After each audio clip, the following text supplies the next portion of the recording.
If you were to boil every single conspiracy theory you've ever heard, whether it be gay frogs or pizza pedophiles or staged shootings, down to one belief, what would it be?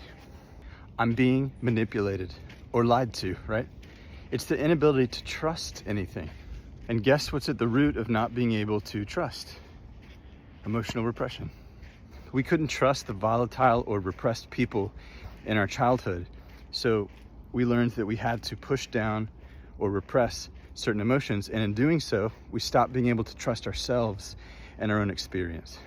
And when we can't trust ourselves or our own experience, we're sort of compelled to start creating stories and narratives so that we don't have to access, feel, and express what's buried.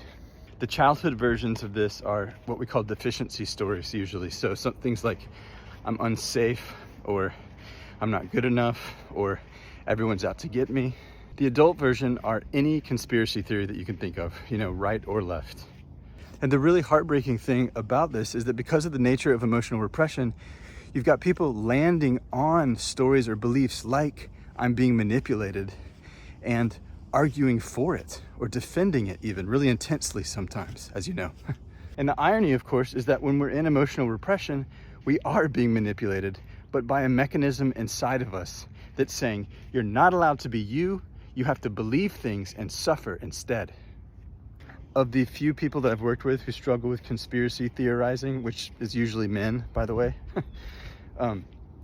once they start coming out of emotional repression, they lose interest in invisible, external manipulators and threats. Because once you stop manipulating and gaslighting and lying to yourself, who cares if other people are manipulating, gaslighting, and lying to you? Fuck off. But like with any other addiction, compulsive enemy making has to run its course before we decide to stop. If you're at that place, you can visit repressiontest.com.